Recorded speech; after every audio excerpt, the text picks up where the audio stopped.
అయితే నరులు మరణమై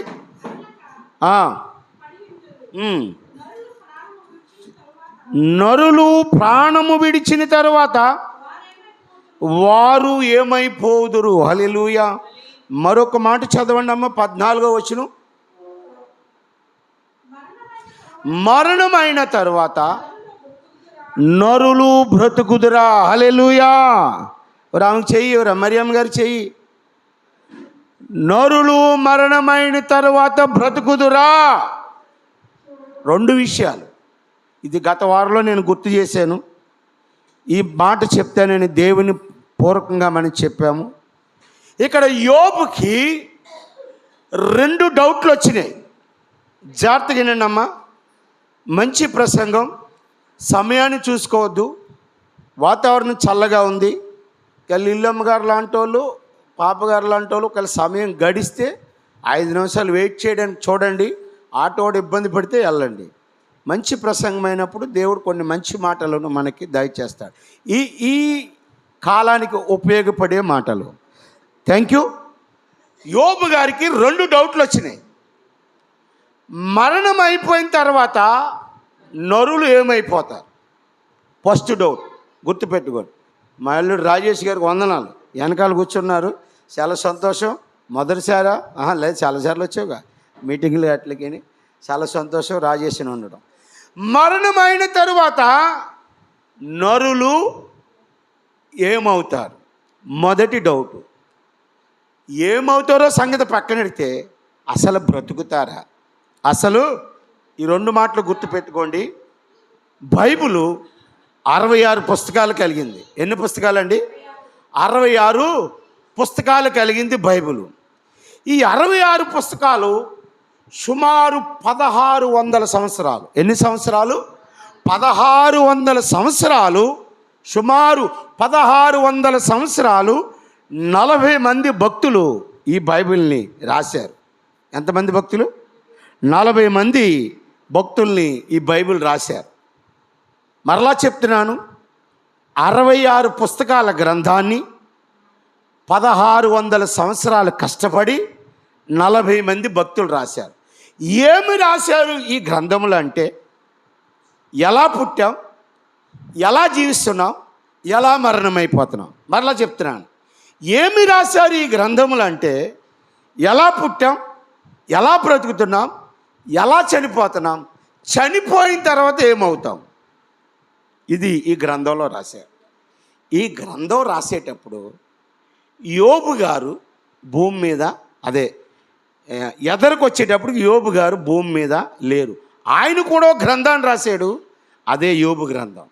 ఈ గ్రంథము ఎప్పుడు రాయబడిందంటే క్రీస్తు పుట్టకముందు సుమారు క్రీస్తు పుట్టకముందు సుమారు 4000 సంవత్సరాల ముందు. ఎన్ని సంవత్సరాలు?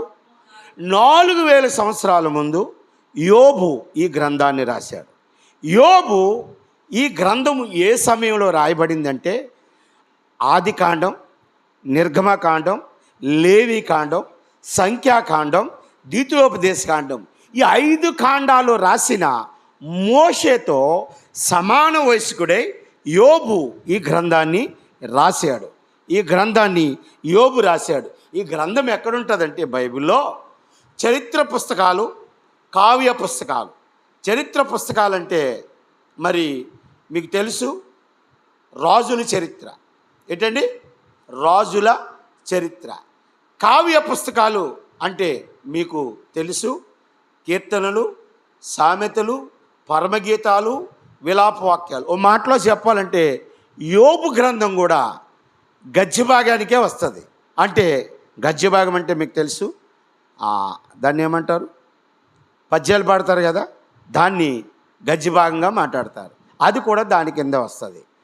ఇప్పుడు ఈ యోబు గారు ఈ మాట రాసేటప్పటికి ఆయనకు మరి ఒక సరైన అవగాహన లేదు. ఓ మాటలో చెప్పాలంటే ధర్మశాస్త్రము అందుబాటులో లేదు. ఏంటండి? ధర్మశాస్త్రము అందుబాటులో లేదు. అక్కడ యేస్కేలు యోబు కొరకు ఒక చక్కటి మాట రాశాడు. యోబుకు ఒక డౌట్ ఉంది, మరణమైన తరువాత నరులు ఏమవుతారు, మరణమైన తరువాత నరులు బ్రతుకుతారా? అయితే మీకు ముందే వంటించేస్తాను. యెహెజ్కేలు 14:14లో యోబు కొరకు యెహెజ్కేలు ప్రవక్త ఒక మాట చెప్పాడు. ఆ మాటను చదవండి.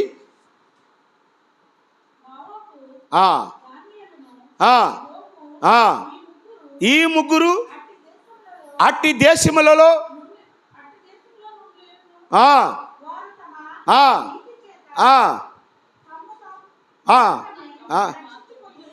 వారు తమ నీతి చేత తమ్మును తాము రక్షించుకొందురు. హల్లెలూయా.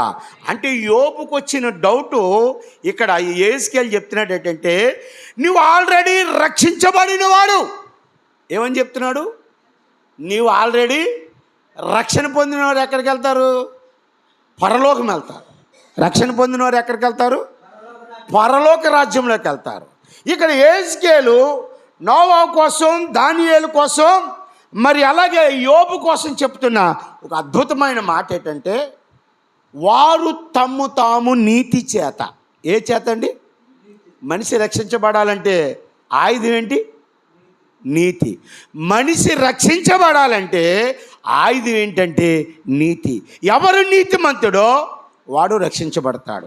మర్ర ఎక్కడో సిక్కు ఉంది, ఒక్కడును నీతిమంతుడు లేడు. ఆయన ఆ సిక్కుని సులువుగా చిక్కులు పెట్టు పాపమును ఆ నీతిమంతుడు ఏం చేశాడంటే, ఎవరు నన్ను అంగీకరిస్తారో వారందరూ నీతిమంతులుగా మార్చబడు. అతని కంటే ఇతను నీతిమంతుడుగా మార్చబడ్డాడు. నీతి మనలను రక్షిస్తుంది. అయితే ఇక్కడ మనం చక్కటి మాటలు కట్టిపెడదాం. ఇప్పుడు యోబుకు వచ్చిన డౌట్ చూద్దాం. అసలు యోబుకు ఆ డౌట్ రావడానికి కారణం, యోబు 1:1 చదవండి. యోబు 1:1 చదవండి. ఊజు దేశమందు యోబు అని ఒక మనుషుడు ఉండును, అతడు యథార్థవంతుడును న్యాయవంతుడైనను దేవుని యందు భయభక్తులు కలిగి చెడుతనమును విసర్జించిన వాడు.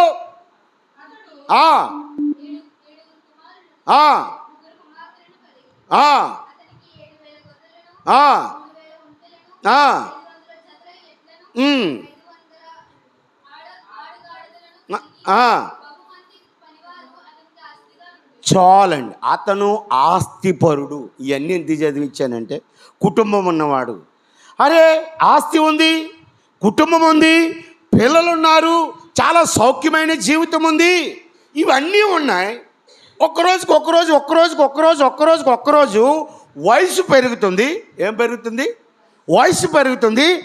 ఇప్పుడున్న రూపం ఇప్పుడు లేదు, ఇప్పుడున్న అందం ఇప్పుడు లేదు, ఇప్పుడున్న స్టెబిలిటీ, ముసలోడైపోయాం, నడువు వంగిపోతుంది, ఇప్పుడు లేదు. ఇవన్నీ బాగున్నాయి. ఇవన్నీ అయిన తర్వాత నరులు ఏమైపోతారు? నా ప్రియులారా, మీకు ఆలోచన రావచ్చు మనం పరలోకం వెళ్తామని. మీకు ఆలోచన ఎందుకు వచ్చిందంటే, మీరు గ్రంథము పూర్తిగా రాసిన తర్వాత ఎబ్రీ భాష నుంచి లాటిన్ భాషకు, లాటిన్ భాష నుంచి ఇంగ్లీష్కు, ఇంగ్లీష్ నుంచి తెలుగుకు తర్జమయ్యి నీ చేతిలో, నీ ఇంట్లో, నీ సెల్ఫ్లో, నా నోటి ద్వారా, మీరు చదివే వాక్యం ద్వారా నువ్వు చదువుకున్నా కాబట్టి నువ్వేమవుతావో నీకు తెలుసు, నువ్వు పరలోకం వెళ్తావని. కానీ యోబుకి తెలియదే. బోళ్ళు ఆస్తుంది, ఐశ్వర్యం ఉంది. యోబంట వాళ్ళ పిల్లలు పొద్దునుంచి సాయంత్రం వరకు ఏమన్నా పాపం చేశారమ్మని సాయంత్రం దహనబలి ఇచ్చేవాడు దేవుడికి. పిల్లలు పాపం అంటకూడదని, పాపం చేసేవారు కాదు, పాపం అంటకూడదని దహనబలి ఇచ్చేవారట. హల్లెలూయా, హల్లెలూయా, హల్లెలూయా. ప్రియులారా, జ్ఞాపకం చేసుకోండి, ఆ రోజు యోబుకి నిరీక్షణ లేదు. ఓకే, మీరు చదివిన వాక్యంలో చాలా బాగుంది. యోబు యథార్థవంతుడు, నీతివంతుడు, పిల్లలు, గొర్రెలు ఉన్నాయి, మేకలు ఉన్నాయి, ఎద్దులు ఉన్నాయి, చాలా ఆస్తి ఉంది. ఈ ఆస్తి అంట యోబు చూస్తుండగా 14వ అధ్యాయం నుండి 22 అధ్యాయం వరకు 22 వచనం వరకు 1 అధ్యాయం 14 వచనం నుండి 22 వచనం వరకు యోబు ఆస్తి క్రమంగా ఏమైపోతుందంట.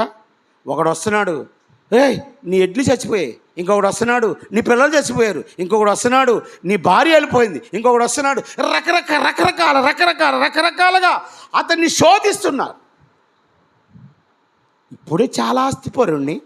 నాకు ఒక డౌట్ వచ్చింది, మరణమైన తర్వాత నేను ఏం చేస్తానని. ఫ్యాక్టర్ ఆఫ్ సెకండ్స్, నిమిషాలలో ఉన్న ఆస్తి అంత ఏమైపోయింది, పోయింది. కానీ యోబు చెప్తున్న అద్భుతమైన సాక్ష్యం ఏంటో తెలుసా? 21 వచనం చదవండి.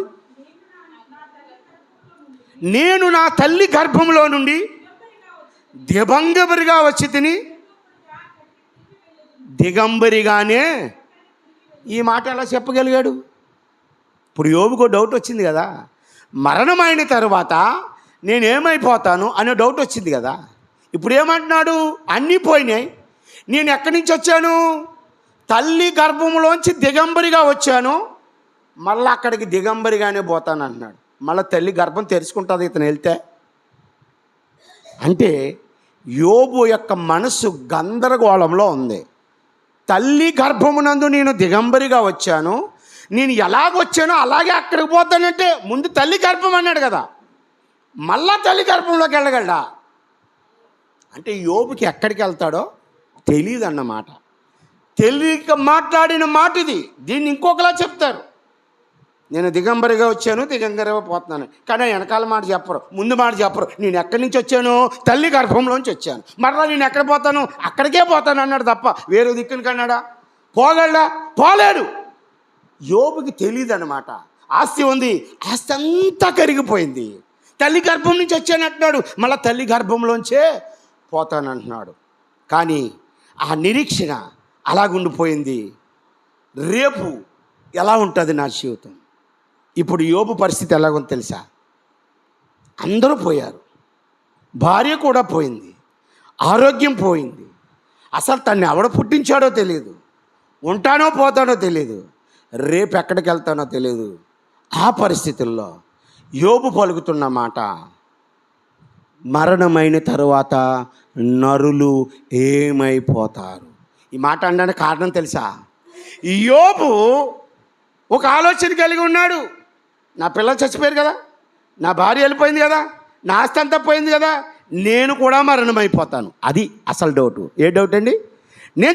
నా పిల్లలు చచ్చిపోయారు నా కళ్ళ ముందు, నా ఎడ్లు చచ్చిపోయాయి, నా గుర్రాలు చచ్చిపోయాయి, నా గొర్రెలు చచ్చిపోయాయి, నా మేకలు చచ్చిపోయాయి, నా భార్య నన్ను విడిచి వెళ్ళిపోయింది, నా ఆరోగ్యం పాడైపోయింది, చిల్ల పెంకుతో నా శరీరాన్ని నేను గోక్కుంటున్నాను, నేను కూడా చనిపోతాను. చనిపోయిన తర్వాత where are you from? I'm, నేను ఎక్కడికి వెళ్తాను? ఎక్కడికి వెళ్తాను నేను అంటే బాగుండు, నరులు ఎక్కడికి వెళ్తారు? క్వశ్చన్ వేస్తున్నాను. దాని అర్థం ఏంటి తెలుసా? నాకు చెప్పండిరా బాబు అని. అర్థమవుతుందండి? మరణ భయమేమో యోబుకి, చచ్చిపోతాననే భయం యోబుకి. కానీ ఆయన ఏమడుగుతున్నాడంటే సలహా అడుగుతున్నాడు. ఏమడుగుతున్నాడు? అసలు దేవుడు ఉన్నాడో లేదో, ఉంటే ఎన్ని ఎందుకు జరుగుతున్నాయో, ఎందుకు చచ్చిపోతున్నాడో. ఇంకో మాట చెప్పనా? ఆ పరిస్థితుల్లో ఇంచుమించుగా 3 స్నేహితులు, ఇంకొక ఆయన ఎలీఫజ్ అనే అతను, 4 వీళ్ళు ఏమైనా చెప్తారేమో నేను బ్రతకడానికి. వాళ్ళని అడుగుతాడు. వాళ్ళని అడిగితే వాళ్ళు ఏం చెప్తారంటే గతాన్ని చెప్తారు. ఏం చెప్తారు? గతాన్ని. నువ్వు గతంలో ఎలాగా, నువ్వు గతంలో అలాగా, నువ్వు గతంలో ఎలాగా, నువ్వు గతంలో అలాగా దొప్పుతారు తప్ప అసలు మరణమైన తర్వాత ఎక్కడికి వెళ్తారో వారు మాత్రం చెప్పరంతే. యోబుకి కారణం ఏంటి తెలుసా? వాళ్ళకు కూడా తెలియదు. ధర్మశాస్త్రం అప్పటికి నేను చెప్పాను కదా, పంచకాండాలు రాసేటప్పుడు, నిర్మకాండం రాసేటప్పుడు ఉన్నాడో లేదో, ఒకవేళ అబ్రహాం సమకాలికుడేమో అబ్బాయి ఎక్స్పెక్టేషన్ నేను అనుకుంటున్నాను, తెలీదు. అయితే 14వ అధ్యాయంలో చక్కటి ఆ మరణం కొరకు చాలా మంచి మాటలు ఉన్నాయి. 7 మాటలు ఉన్నాయి. ఆల్రెడీ శుక్రవారం చెప్పుకున్నాం. 14వ అధ్యాయం 1వ వచనం, స్త్రీ కనిన నరుడు ఇప్పుడు మరణము కోసము యోబు వివరిస్తున్నాడు జాగ్రత్తగా. నన్ను 7 మాటలు టక్ టక్, ఇది నా వాక్యం కాదు, కానీ యోబు మరణము కోసం ఎంత ఆసక్తిగా దాన్ని ఎలా రీసెర్చ్ చేస్తున్నాడో. మరణానికి దగ్గరగా ఉండి స్త్రీ కనిన నరుడు కొద్ది దినములు, పుట్టినోట్స్లో ఏముంటుందండి, కించు ఆయుష్ కలవాడు. నరుని ఆయుష్ కాలం ఎన్ని దినములంట? కొద్ది దినములు. కించు అంటే దాన్ని మన భాషలో మార్చుకుంటే చాలా చిన్నది. నరుని ఆయుష్ కాలము చాలా చిన్నది. మీరు గమనిస్తున్నారని నేను అనుకుంటా. నరుని ఆయుష్ కాలం కించు ఆయుష్మంతు. రెండో మాట, పువ్వు వికసించినట్లు 2 అధ్యాయంలో ఉంటుంది. పువ్వు ఎంతసేపు వికసిస్తుందండి? చాలా పొద్దుట వికసిస్తుంది, సాయంత్రానికి. అది నరుని ఆయుష్కాలం. యోబిస్తున్న స్టేట్మెంటు. నరుని ఆయుష్కాలం ఏంటండి? యోబిస్తున్న స్టేట్మెంటు అది. పువ్వు లాంటిది నరుని జీవితం. మూడో మాట, నీడవలే కనబడుతుందట. నీడని చెప్పి ఉంటుంది. ఇప్పుడు ఈ బాక్స్ మీద నీడ పడింది, సూర్యకాంతి వచ్చింది. ఈ సూర్యుడు వెళ్ళిపోతే నీడ అంటే ఎంతసేపు? 10 నిమిషాలు, క్షణమాత్రం. నీడవలే ఉంటుంది నరుడు ఆయుష్కాలం. ఇదంతా యోబుకి క్లారిటీ ఉంది. మొట్టమొదట కించ ఆయుష్మంతుడు, రెండోది పువ్వు వికసించినట్లు, మూడోది నీడవలే. 4వ మాట, పాప సహితునిలో నుండి. అక్కడ ఆగండి. పాపము ఎంతసేపు జరుగుతుందండి? పాపం ఎంతసేపు జరుగుతుంది? సెకండ్స్లో. 1 సెకండ్లో. కోపంలో కత్తెలా తీస్తాడు, 1 సెకండ్ పుడతాడు. నరహత్య చేయొద్దు అని దేవుడు చెప్పాడు. అక్కడ డబ్బులు ఉంటాయి. మీకు డబ్బులంటే చిన్న మాట చెప్తాను. ఒక పాస్టర్ గారిని ఒక విశ్వాస పిలిచిందంట. ఆ పాస్టర్ గారు ఆ విశ్వాసకి సంబంధం లేదు. దేవుడు దర్శనమిస్తే పలానా పాస్టర్ గారిని పిలిచి, నీవు ఆయనకు కొన్ని డబ్బులు చాలా అవసరంలో ఉన్నాడని దేవుడు చెప్తే ఆమె పిలిచిందంట ఆ పాస్టర్ గారిని. ఆ పాస్టర్ గారు వచ్చారు. ఏమమ్మా పిలిచావంటే అసలు విషయం చెప్పలేదు ఆమె. నన్ను దేవుడు మిమ్మల్ని పిలవమన్నాడు, డబ్బులు ఇవ్వమన్నాడని. ఇంట్లోకి వెళ్ళింది, డబ్బులు తెచ్చింది, టేబుల్ మీద పెట్టింది. గదిలోకి వెళ్ళింది, కిచెన్లోకి వెళ్ళింది, టీ తెచ్చింది, టేబుల్ మీద పెట్టింది. టీ తాగాడు, డబ్బులు అక్కడే ఉన్నాయి. ఈ లోపల వాళ్ళ భర్త ఇంట్లోంచి ఫోన్ చేశాడు. ఏమే, నా షర్ట్ ఎక్కడుందో నాకు తెలీదు, ఒకసారి నా షర్ట్ తీయని. ఆమె వాళ్ళ భర్తకి షర్ట్ ఇవ్వడానికి వెళ్ళింది. మళ్ళీ తిరిగి వచ్చేటప్పటికి ఆ డబ్బుల టేబుల్ మీద లేవు. ఎదురుగుంటా పాస్టర్ గారు ఉన్నారు. ఈ అసలు విషయం చెప్పలేదు. అయ్యా, మీరు మా కొరకు ప్రార్థిస్తారని మిమ్మల్ని మా ఇంటికి పిలుచుకున్నాం. మా కుటుంబం కొంచెం ఇబ్బందుల్లో ఉంది, మా కొరకు ప్రార్థన చేయండి అని ప్రార్థన చేయించుకుని మీరు వెళ్ళండి అన్నాను.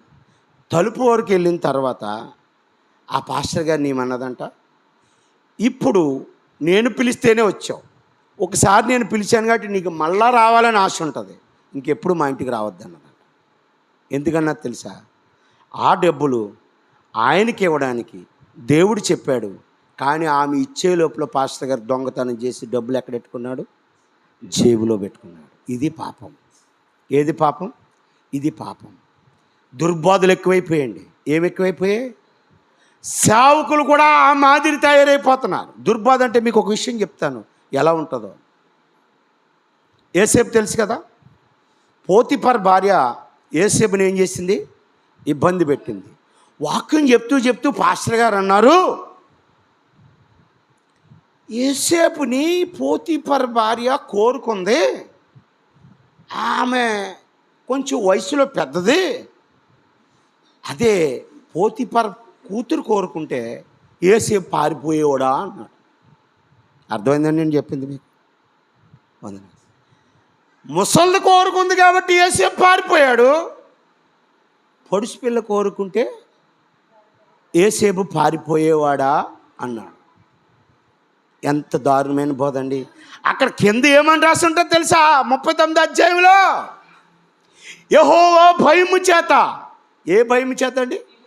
యెహోవా భయము చేత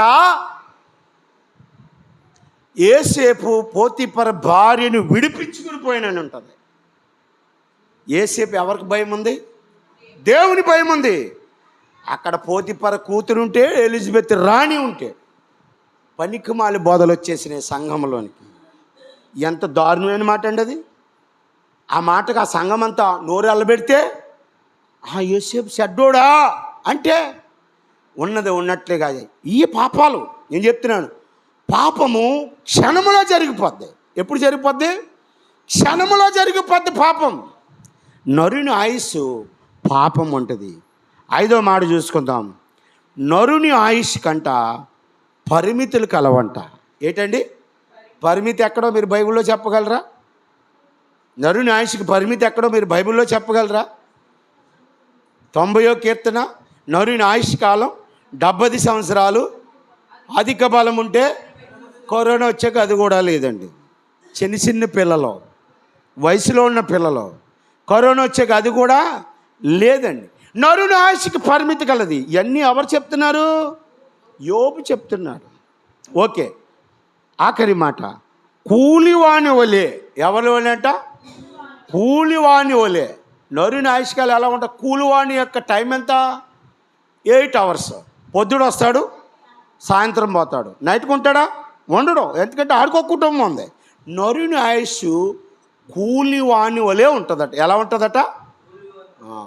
ఈ విషయాలన్నీ ఎందుకు చెప్తున్నాడంటే, ఆయనకు మరణమైన తర్వాత నేనేమైపోతానో అని ఒక భయం. నేనేమైపోతాను, మరణమైన తర్వాత నేనేమైపోతాను, నరులు ఏమైపోతారు, నేను బ్రతుకుతానా, నరులు బ్రతుకుతారా, ఒక భయం. ఎవరికి? యోబుకి. ఇప్పుడు యోబు ఒక అద్భుతమైన సన్నివేశాన్ని చూస్తున్నాడు. ఒకడు వచ్చంట చెట్టుని నరికేసాడట. 7వ వచనంలో ఉంటుంది, చెట్టుని చంపేశాడు. నరకడం అంటే దాని అర్థం ఏంటి? చంపేశాడు. ఆ చెట్టుని చంపేసిన చెట్టుని చూశాడు. ఇప్పుడు చెట్టు చచ్చిపోయింది. ఒక 10 రోజుల తర్వాత వచ్చాడు. ఆ చెట్టు ఏం చేస్తుందంట? చిగురుస్తుందంట. ఏం చేస్తుందంట? చిగురుస్తుందంట. ఇప్పుడు యోబుకు ఒక ఆశ కలిగి ఉంటుంది. చచ్చిపోయింది మరలా బ్రతుకుతుందని ఒక ఆశ ఉంటుంది. సరే, చెట్టు సంగతి ఏమో అని కొద్ది తవ్వి చూశాడట. ఏర్లు చచ్చిపోయినాయంట. మరలా కొన్ని రోజులకు వచ్చిన తర్వాత ఆ ఏర్లు నీటి ఊట చేతట ఏర్లు ఏం చేసేట? బ్రతికేయట. అప్పుడు అంటున్నాడు, చచ్చిపోయిన చెట్టు మరలా చిగురిస్తుంది, చచ్చిపోయిన ఏరు మరలా బ్రతుకుతుంది, నరుడు బ్రతుకుతాడా? ఇప్పుడు యోబు ఒక కర్మ సిద్ధాంతాన్ని పాటిస్తున్నాడు. కర్మ సిద్ధాంతం అంటే తెలుసా? పుట్టినవాడు గిట్టక తప్పదు, గిట్టినవాడు మరలా మానయో మొక్కయో తేలయో పశువయో పుట్టునయా. ఈ జన్మలో నువ్వు పుణ్యం చేసుకుంటే మరలా నరుడుగా పుడతావు. ఈ జన్మలో నీ పాపాలు ఎక్కువైతే పాముగానో కప్పగానో పురుగుగానో లేకపోతే కుక్కగానో ఇస్తరాకుగానో ఆకుగానో చెట్టుగానో నీవు పుడతావు. దీన్ని ఏమంటారట? కర్మ సిద్ధాంతం అంటారట. ఇప్పుడు యోబు కర్మ సిద్ధాంతాన్ని గట్టిగా నమ్ముతున్నాడు. మీకు రెఫరెన్స్లో చెప్తాను. యోబు గ్రంథం 11వ అధ్యాయము 12వ వచనం చదవండి. 11వ అధ్యాయం 12వ వచనం పక్కనే.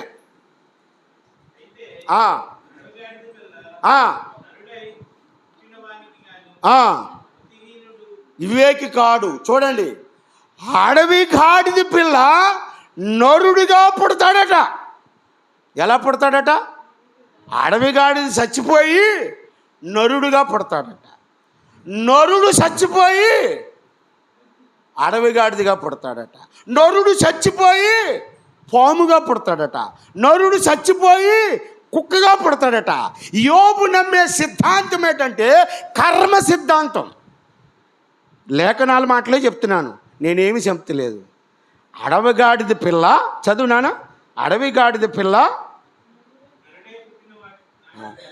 గాడిది మళ్ళా చచ్చిపోయి నరుడుగా పుడుతుందా? అంటే యోబుకు తెలిసిన జ్ఞానం ఏంటంటే ఒక కర్మ సిద్ధాంతం ఉంది.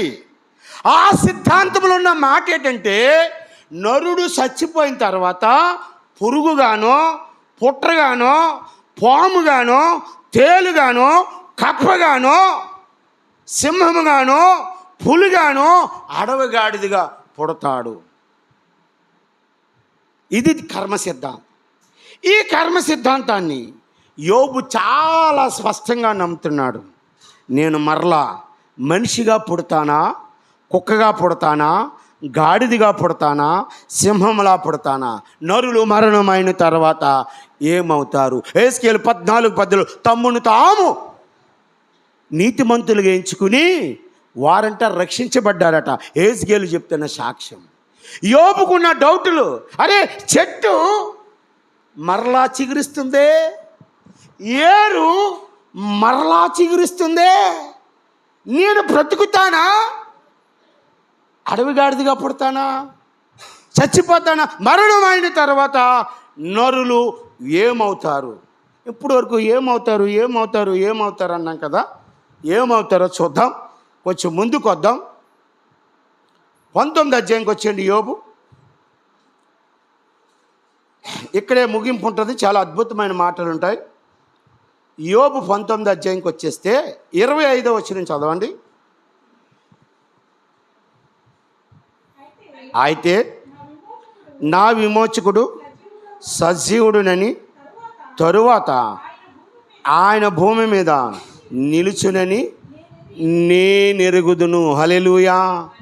నా దేవుడు విమోచకుడు, నా దేవుడు సజీవుడు, నా దేవుడు తర్వాత కూడా, ఇప్పుడు నేనున్నప్పుడు, గతములోను, తర్వాత కూడా భూమి మీద నిలుస్తాడని నేను ఎరుగుదు. ఈ మాట ఎలా తెలిసింది యోబుకి? చెప్పాలి. ఇప్పుడు వరకు ఏమన్నాడు? నరులు ఏమైపోతారు, అందులో నరుడు తను కూడా కదా, నేనేమైపోతాను, అసలు మరణమైన తర్వాత నరులు బ్రతుకుతారు అన్నాడు. ఇప్పుడు ఏమంటున్నాడు? తర్వాత అంటే మరణము తర్వాత. ఏం తర్వాత అండి? తర్వాత అంటే మరణం. నా దేవుడు నిలిచి ఉండేవాడు. ఈ జ్ఞానము ఎక్కడొచ్చింది యోబుకి? ఏమంటున్నాడు? నా దేవుడట విమోచకుడంట. విమోచకుడు అంటే తెలుసండి, బంధింపబడిన వారిని విడిపించేవాడిని ఏమంటారు? విమోచకుడు అంటారు. బైబిల్ ప్రకారం రోమన్ గవర్నమెంట్ బానిసని విడిపించాలంటే ఎండినివ్వాలి. ఏమివ్వాలండి? ఎండిని ఎన్ని సంవత్సరాల తర్వాత? 7 సంవత్సరాల తర్వాత. 7 సంవత్సరాల లోపు విడిపించుకోవడానికి అధికారము లేదు. 7 సంవత్సరాల తర్వాత ఏమివ్వాలి? విడిపించబడడానికి వెండినివ్వాలి. ఇక ఇవన్నీ ఎందుకు లేని ఆయనే ఒకేసారి తన క్రయదానాన్ని చెల్లించి సిలువలోకి ఎక్కేసి మనందరినీ ఆయన ఏం చేశాడు? విమోచించాడు, విడిపించాడు. ఇప్పుడు యోబు చెప్తున్న నా మాట ఏంటంటే, కర్మ సిద్ధాంతమేమో మరలా కుక్కగానో కోడిగానో పుడుతుందంటే, ఇక్కడ యోబు చెప్తున్న మాట, నా దేవుడు విమోచకుడు, నన్ను విమోచించేవాడు. నేను సజీవుని కనుగొన్నాను. ఎవరిని కనుగొన్నాను? సజీవుని కనుగొన్నాను. తర్వాత భూమి మీద నిలిచినాను. తర్వాత ఇక్కడ ఒక అద్భుతమైన మాట ఉంటుంది. నేను ఎరుగుదును అనే దానికి పుట్నోట్స్లో ఏముంది చూడండి.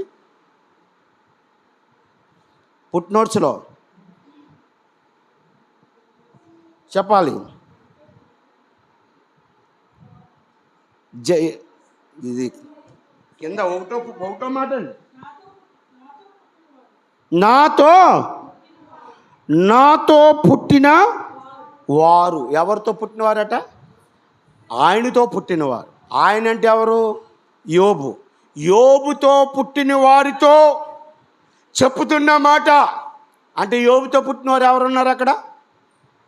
స్నేహితులు. ఎవరు? 4 స్నేహితులు ఉన్నారు. వారితో చెప్తున్న మాట, నా దేవుడు విమోచకుడు.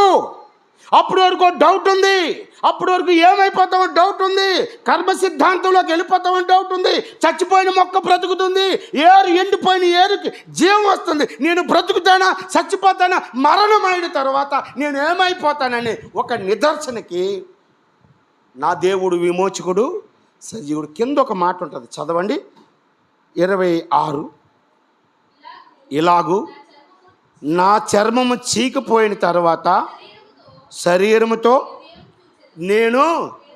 శరీరముతో దేవుని చూచేదననే వరకు బాగుంది. అంటే నరుడుగానే ఉన్నాడు. ఆ శరీరంతో అన్న తర్వాత ఫుట్నోట్స్లో 2వ మాటను చూడండి. ఇప్పుడు చాలా అద్భుతం. శరీరము లేనివాడి. చాలా ఎంత మంచి మాట్లాడారు. ముందేమో శరీరముతో నా దేవుణ్ణి చూస్తానన్నాడు, దానికి ఒక 2వ నెంబర్ వేసి పుట్నోట్స్లో పెట్టాడు, శరీరము లేని వాడినై. అంటే ఇప్పుడు యోబు చనిపోయిన తర్వాత దేవుణ్ణి చూస్తాడా చూడ్డా? గట్టిగా చెప్పండి, గట్టిగా చెప్పండి. శరీరముతో ఉన్న దేవుణ్ణి చూశాడు, శరీరము లేకపోయినా, బా వండర్ఫుల్ వర్డ్ అండి. శరీరం ఉన్న దేవుణ్ణి చూశాడు, శరీరం లేకపోయినా.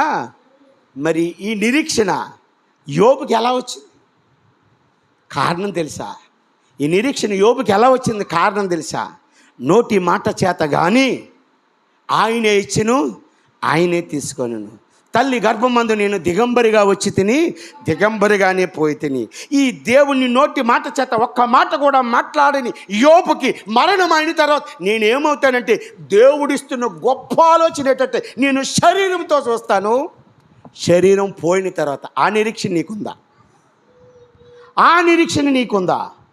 ఆలోచన చేయండి నా ప్రియ బిడ్డలారా. ఆ నిరీక్షణ నీకుందా? చాలా చక్కటి మాట. యోబు ఎన్ని సంవత్సరాలు బ్రతికాడు తెలుసా? యోబు ఎన్ని సంవత్సరాలు బ్రతికాడో తెలుసా? చివరి అధ్యాయం మాత్రం వెళ్ళొద్దు. యోబు 140 సంవత్సరాలు బ్రతికాడు. ఎన్ని సంవత్సరాలండి? యేసేపు ఎన్ని సంవత్సరాలు బ్రతికాడు తెలుసా? 110. యాకోబు ఎన్ని సంవత్సరాలు బ్రతికాడు తెలుసా? 130 సంవత్సరాలు అని రాసి ఉంటుంది. తర్వాత ఇంకొక 28 సంవత్సరాలు బ్రతికాడు. ఎన్ని సంవత్సరాలు? 130 సంవత్సరాలు. నేను యాత్ర చేసిన కొన్ని దినాలే, అంటే 130 సంవత్సరాల యాత్రలో ఆయన బ్రతికిన దినాలు కొన్నే. అప్పటికి ఇంకా బ్రతికే ఉన్నాడు. ఆయనను ఆయుష్ కాలం 158 సంవత్సరాలు. గుర్తుపెట్టుకోండి, అప్పుడప్పుడు గుర్తుపెట్టుకుంటే మంచిది. బాబరే రెక్కి ప్యాడ్ మీద కూర్చో, అయిపోయింది వాక్యం. వెళ్ళి వచ్చేసి ప్యాడ్ మీద కూర్చో. టిఫిన్గా అర్థమవుతుంది అనుకుంటాను మీకు. నేను ముగింపులోనికి వస్తాను, ఒక పావుగంట సమయం ఉంది. శరీరము లేకపోయినా, శరీరమున్నా నేను దేవుణ్ణి చూస్తాను. హల్లెలూయా, హల్లెలూయా. 140 సంవత్సరాలు బ్రతికాడు యోబు. నేను చెప్తున్నానండి, యోబు శరీరం ఉన్నా శరీరం లేకపోయినా దేవుణ్ణి చూస్తాడు. అయితే నీ నిరీక్షణ, నీ కొరకు ఒక ఆయన మండు టెండలో ఒక నిలువు చెక్క, ఒక అడ్డు చెక్క, 3 మేకుల మీద 70 కేజీల బరువుతో ఉదయం 9 గంటల నుంచి మధ్యాహ్నం 3 గంటల వరకు రమారమి 6 గంటలు. ఎన్ని గంటలు? 6 గంటలు శరీరంతో, దేంతో? శరీరంతో నీ కొరకు మరణమైపోయాడు. మరణం అయిపోయి ఆయన చెప్తున్న అద్భుతమైన మాట ఏంటంటే, మొదటి దశలోని పత్రిక 4వ అధ్యాయం 13వ వచనం తీయండి, ఇంకా ముగింపులోనికి వస్తాను. మొదటి దశలోని పత్రిక 4వ అధ్యాయం 13వ వచనం.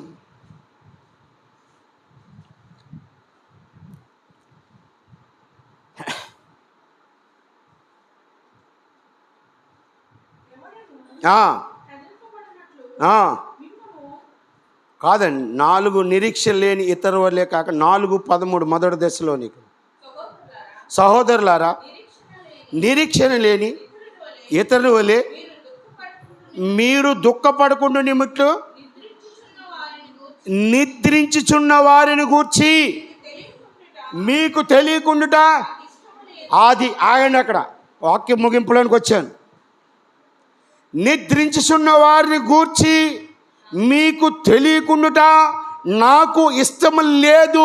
ఇప్పుడు ఈ డౌట్ యోబుకి అనువాదం చెప్దాం. యోబు, నువ్వు మరణమైపోయిన తర్వాత నరులు ఏమైపోతారో నీకు తెలీదు, నీకు అవసరం లేదు. యోబు, నువ్వు మరణమైన తర్వాత బ్రతుకుతావో బ్రతకవో నీకు తెలీదు, నీకు అవసరం లేదు. నిద్రించుచున్న వారిని గూర్చి మీకు చెప్పుట నాకు ఇష్టం లేదు. ఎవరికి ఇష్టం లేదంట? దేవునికి ఇష్టం లేదు. బట్ మీకు ఒక నిరీక్షణ ఉంది. 70 కేజీల మనిషి ఒక సిలువ మీద 3 మేకుల మధ్య సుమారు రమారమి 6 గంటల ప్రాంతంలో, తండ్రి వీరేమి చేస్తున్నారో వీరెరుగురు గనుక వీరిని క్షమించు. నేడు నీవు నాతో పరదేశంలో ఉండు. అమ్మ ఇదిగో ఇతనే నీ కుమారుడు, ఏలి ఏలి లమా సబక్తని బిగ్గరగా కేక వేసి దప్పికొనుచున్నాను. సమాప్తమైనది, నా ఆత్మను నీ చేతికి అప్పగించుకొనిచున్నాను. 7 అద్భుతమైన మాటలు చెప్పి అక్కడ పలుకుతున్న మాట, నిరీక్షణ లేని ఇతరుల వల్లే నువ్వు చింతించవద్దు. యోబు ఏం చేశాడు తెలుసా? శరీరంతో ఉన్న నన్ను చూశాడు. శరీరం కుళ్ళిపోయినా లేకపోయినా యోబు నన్ను చూశాడు. ఇప్పుడు యోబులాగా యోబుకి లేని నిరీక్షణ నీకు ఇస్తున్నాను. ఏంటి తెలుసా? నా మాంసము నా రక్తము. ఏంటండి? నా మాంసము నా రక్తము. నా మాంసాన్ని ఎలాగ నీకు అందించబడింది తెలుసా? ఎలాగ నీకు అందించబడింది తెలుసా? నా మాంసము, గోధుమ పిండి తీసుకో, ఒక పళ్ళెంలో నీళ్లు పోయి పిసుకో పిసుకో పిసుకో, బాగా పిసుకో, బాగా పిసుకో. ఒక ముద్ద అవుద్ది. ఆ ముద్ద మీద పెట్టి 2 చేతులు పెట్టి గుద్దు, బాగా గుద్దు గుద్దు, తిరగాయి, మరలా గుద్దు, మరిగాయి, మరలా గుద్దు, చేత్తో పాము ఉండలు చేయి. ఇదంతా దేవుని శరీరం. ఒప్పుకుంటాడా? ఒక ముళ్ళు గుచ్చుకుంటేనే ఏడుస్తాం. చిన్న ముక్క తీసి, ముక్క ఎంత ముక్క తీస్తారు తెలుసా? ఇంత పెన్సిల్ పెట్టి టప్మని కొడతారు, అమ్మాయి అంటాం. కానీ దేవుని శరీరము ఏం చేయబడుతుందట? పిండి మాదిరి చల్లా చెదరైపోయింది. నీ కోసం నా కోసం పిండి మాదిరి చల్లా చెదరైపోయింది. అయిపోయిన పిండిని దేవుడు ఎలా మారుస్తున్నామంటే, నీవు పొద్దుడు మేము రొట్టె ద్రాక్షారసం తయారు చేసినప్పుడు దేవుని శరీరాన్ని అదే మనసు కలిగి మేము ఎలా చేస్తామంటే, నీళ్లు పోసి గట్టిగా పిసుకుతాం, ఉండవుతుంది, గుద్దుతాం, ముక్కలు చేస్తాం, ఓ పీట మీద పెడతాం, కర్ర పెట్టి నొక్కుతాం. కర్ర ఏంటి? సిలువుకోయ. దేవుణ్ణి నొక్కుతాం. దేవుడు మనిషిగా ఉన్న దేవుడు రొట్టె మాదిరి పాక్కుపోతాడు. వదిలేస్తాం అక్కడితోటి. ఈ రొట్టె తీసుకెళ్తాం, ఒక పొయ్యి వెలిగిస్తాం, వేడి అయిన పెనం మీద దేవుణ్ణి ఇటు మాడుస్తాం, అటు మాడుస్తాం. ఇది ఆయన శరీరం. గుర్తుపెట్టుకోండి, నీవు మరణమైన తర్వాత ఆయన చూడడానికి ఆయన శరీరాన్ని దేవుడు ఏ విధంగా మార్చుకున్నాడో, ఎంత ఘోరమైపోయాడో దేవుడు. కాల్తున్నాడు ఇప్పుడు. ఎవరి కోసం? నీ కోసం. శరీరం మరణమైన తర్వాత నువ్వు చూడడం కోసం కాల్తున్నాడు, మరుగుతున్నాడు. ఆ గ్యాసు, ఆ పుల్లల పొయ్యి మీద, ఆ రొట్టెలో, అగ్గిలో కాలిపోతున్నాడు. ఎవరి కోసం? అది సిద్ధపరిచి నీ కోసం తేబడింది. నీ నిరీక్షణ దేవుని చూడాలని. మాంసం ఇచ్చేశాడు, సిద్ధపడిపోయింది, తినేసావు, భలేగుంది. కానీ ఆ రొట్టె నీ నోటికాడ రావడానికి నా ప్రభు ఎంత కష్టపడ్డాడో. నా ప్రియులారా, దేవుని చిత్తం ఆషామాషి కాదు. దేవుని బలి అర్పణ ఊరకనే వచ్చింది కాదు. పాస్టర్ గారిని చూసి మందిరానికి వస్తున్నారమ్మ, మానేయండి. దేవుని చూసి మందిరానికి రండి. ఆయన ఏదో బాగా చెప్తాడని వస్తున్నారమ్మ, మానేయండి. దేవుని ఎందుకు మానే అంటున్నానంటే, ఆయన చూస్తేనే నువ్వు పరలోకం వెళ్తావు. నా కోసం వస్తే నువ్వు పరలోకం పో. పాస్టర్ గారు మంచోడనో, అందరింట్లోకి వెళ్తాడనో, ఆయనకు ఉన్న దాంట్లో పేదోళ్ళకి ఎంతో కొంత సాయం చేస్తాడనో ఇలా రావద్దమ్మా. నీకు చేతులెత్తి మొక్కుతున్నాను. నీ ప్రభు నీ కొరకు ఓ రుబ్బబడ్డాడు, కాల్చబడ్డాడు. ఎర్రటి ద్రాక్షారసాన్ని ఎలా తీస్తారో తెలుసా? నీటిలో వేసి కడుగుతారు. కడిగిన ద్రాక్ష పళ్ళు తీసి పిసుకుతారు, శరీరాన్ని పిండుతారు. పిసికి ఆ శరీరంలో ఉన్న పిప్పంతా శరీరాన్ని ఒక పిప్పుగా మార్చి, ఆ పిప్పులోంచి వచ్చిన రక్తం ఉంటుందే, మీకు చెరుకు మిషన్ తెలుసు కదా, మరలా పెడతాడు, ఫోల్డ్ చేస్తాడు, మరలా పెడతాడు, మరలా పెడుతూనే ఉంటాడు. ఎంత రసం రావాలో అంత రసం వస్తుంది. ఇప్పుడు మీరు గమనించండి, దేవుని శరీరం పిప్పు అయిపోయింది. ఈ పిప్పుని తీసుకెళ్ళి పక్కన పాడేస్తాం. ఆ పిప్పులోంచి వచ్చిన రక్తం ఉందే, ఈ రక్తాన్ని మీరు తాగితే ఏ రక్తాన్ని? ఈ చిందించబడిన రక్తాన్ని, ఈ పిప్పులా పిండబడిన రక్తాన్ని, ఈ పిప్పులోంచి వచ్చిన రక్తాన్ని మీరు తాగగలిగితే మీరేం చేయబడతారు తెలుసా? శరీరము లేకున్నా దేవుణ్ణి మీరు ఏం చేస్తారు? హల్లెలూయా. చప్పలు కొట్టండి నా దేవుని గట్టిగా.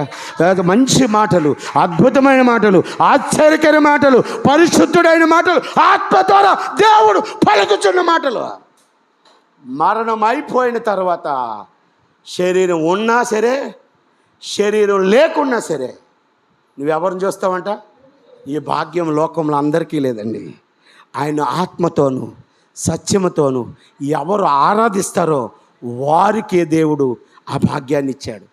చక్కటి మాటలు, చక్కటి దేవుడు ఉదయకాల సమయంలోనే నీ హృదయానికి హత్తుకునే మాటలు దేవుడు నీకు దయచేశాడు. ఈరోజు ఆత్మ నడిపింపు.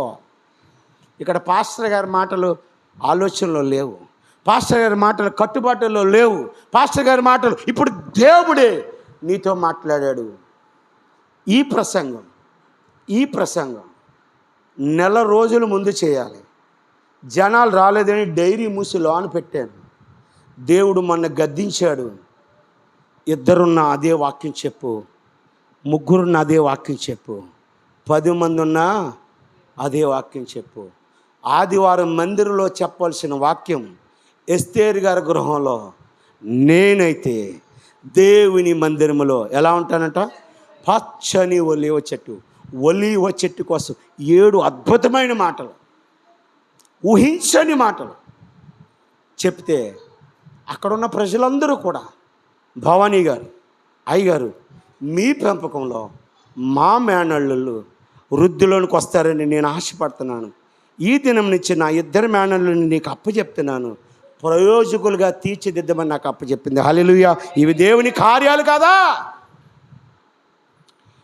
నేను రావాలంటే నేను ఒక సేవకునిలో బందీగా ఉన్నాను, నేను రాలేను. కానీ మీరు ఇక్కడ ప్రార్థన పెడుతున్నారు కాబట్టి ఇక్కడికి వస్తున్నాను. అద్భుతంగా ఆయన తీర్చిదిద్దండి. దేవుడు మాట్లాడితే కార్యాలు ఎలాగ జరుగుతాయి. వాక్కు వేరు, వాక్యం వేరు. జాగ్రత్తగానండి, సమయం ఇంకా ఉంది, అవ్వలేదు. వాక్కు వేరు, మరలా చెప్తున్నాను, వాక్కు వేరు, వాక్యం వేరు. వాక్యము దేవునిది, వాక్కు పరిశుద్ధాత్మునిది. మరలా చెప్తున్నాను, ఆమేన్. వాక్యము దేవునిది, వాక్కు ఈ వాక్కు మీరు ఎక్కడే చూస్తారో తెలుసా? అపోస్తల కార్యాలు 2వ అధ్యాయం ఆఖరి మాట చెప్పేసి ప్రార్థనలోకి వెళ్ళిపోతే తీయండి. చాలా అద్భుతమైన మాట. అపోస్తల కార్యాలు మేడగది అనుభవం కాడు ఉంటుంది చూడండి, ఇస్తే త్వరగా చెప్పండి. అపోస్తల కార్యాలు 2వ అధ్యాయము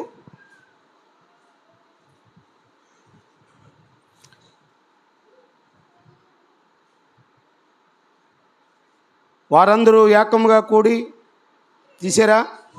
పెంతెకొస్తు దినమందు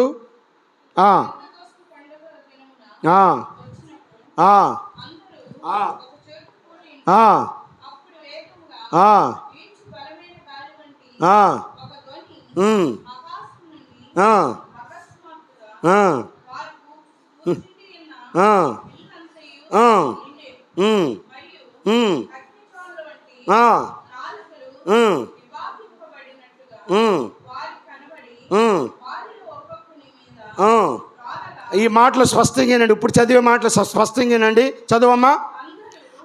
అందరూ పరిశుద్ధాత్మ చేత నిండిన వారై ఆత్మవారికి ఆత్మవారికి అనుగ్రహించిన వాక్ శక్తి కొలది.